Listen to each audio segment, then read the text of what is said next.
but we wanted to see if these people would put their money where their mouth is because they protest the government. They want the government to bring in refugees. So Not Gay Jared had the brilliant idea. We called many of these progressive churches to see, well, you can take a look for yourself. Heart House, this is Krista. Hi, Krista. How are you today?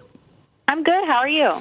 I'm doing well. Thank you very much. My name is Grant Mayo. I'm with the Institute for Saving Immigrants from Syria, and I wanted to know if there was someone there with whom I could speak regarding just sort of partnership. We are asking for no money. I represent Refugee Affairs Placement Enterprise, and we're just looking for compassionate, progressive Christian allies. Well, I'm actually calling from the Justice for Immigration Humanitarian Aid Division. My name is Grant Mayo. So can you tell me a little more? Sure. My name is Grant Mayo. I'm with the Bureau of United Transatlantic Transit for Understanding, Caring, and Kindness. It's an organization that deals currently right now with the refugee crisis.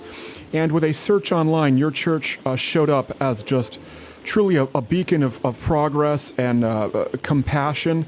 And we wanted to see who we could speak with there and partnering up and providing as well as receiving some assistance. And your church is very public about your progressivism, correct? Yes, thank you. Well, it's just very impressive. It's very Christ-like to open the doors, wide open without so much as security clearance. We've seen online about the current refugee situation and the need to help them. I think we're both on board with that, correct? Yes. Okay, so how many can I put you down for? I'll have to get back with you on that. Well, I mean, time is of the essence. We have some people here who've obviously come over, on planes. And some by land, some by sea, land or sea or foam, correct? Just want to see how many you can house there at your church. We currently don't have the, space or room to house them in-house, but I would have to, that's something we would surely, have to discuss and see if we can make provisions for that and give you a call back. Okay, but you have supported taking in refugees, correct? I don't want to be out of... No, not here, not in the church, Okay, but you have in general, being compassionate, yes? Yes, we have. Just not in your church? No, just not in our church. So we have to, put in provision for that. Really quickly, what about you yourself? How many refugees have you taken in? I haven't taken any. Oh, well, that's perfect. We have 2 right now who are ready to go. They're fantastic. They're very friendly. I don't have the space and the capacity right now. You don't have space? You don't have space in your heart? Well, I want to make sure off the bat, though, I'm not mistaken in understanding that church is a progressive church, correct? Very much so. Let me ask you, before I give you my information, how many refugees have you housed there at the church? We're trying to take a little bit of a survey here. We don't house them within the church building. Do you know anyone there who has? Anyone who has personally taken one into their home, or a church personally who's housed them? Like I say, that's not what we do here. Sure. No, that wouldn't be expected. We don't house refugees. Right. No, we wouldn't expect you to do that. But speaking out in support of it is certainly almost the same thing. Yeah. I'm not sure what you're asking. Well, I know the church's position has been to support the helping of the needy and refugees, and we have refugee elementary children who we are bringing, again, Justice for Immigration Humanitarian Aid Division. And since that is your department at the church, I would just like to know, how many we could bring in there that you could help out. Well, I'll tell you what, my philosophy is I don't turn anybody away. Sure. So, okay. And if there's something a program that we offer that anybody would be interested in, Sure. we'll be happy to help in any way we can. Sure. So, like housing. We need to What do you mean? Well, we need to house refugee children. They need a place to live. No, I have no inkling on how to approach anything like that at all. It's very simple. You open your door and your heart. Well, yeah, my position here is to provide faith formation programs for children and families. Sure. So how many can we put your department down for? You mean to come here for faith formation? Yes, and for faith formation, certainly. And, food, shelter, sleeping bags if you have them.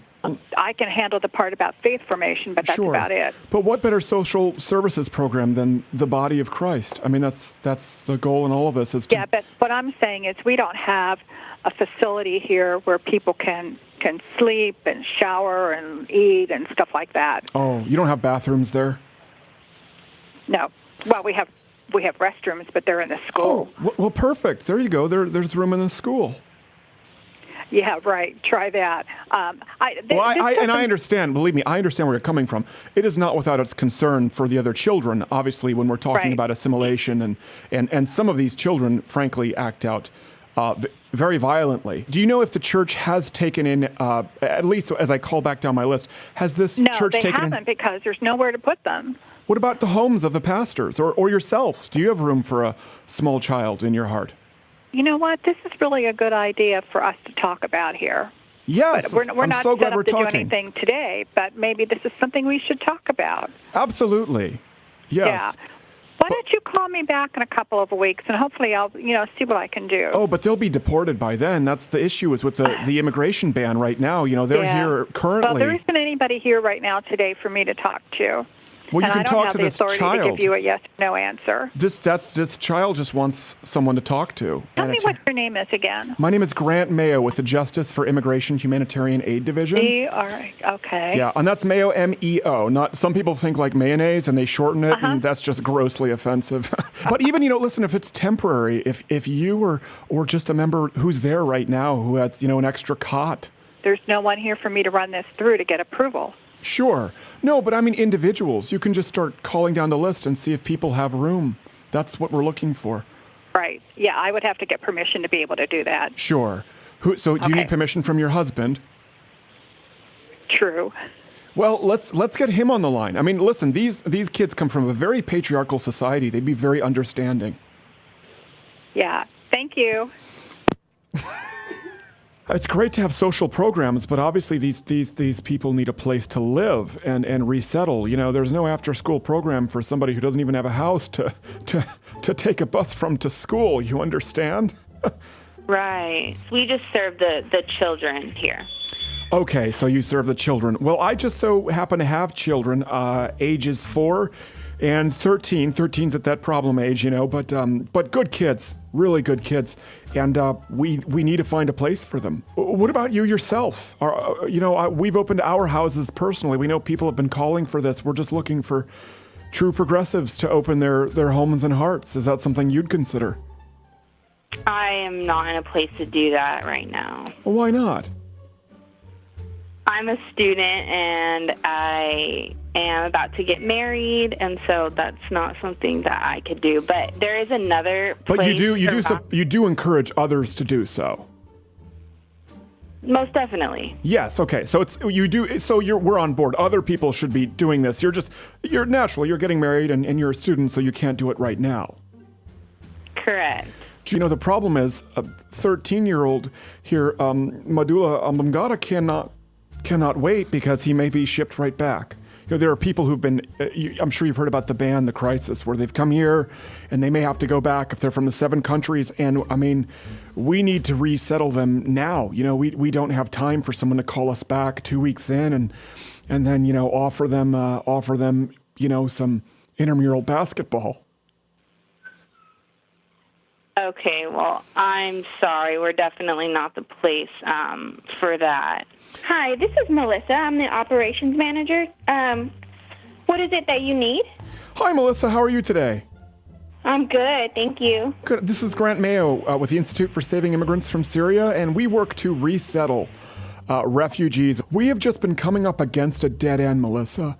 We have been trying to get these poor people coming from war-torn countries, refugees, many of whom are still, middle-aged males, into homes here.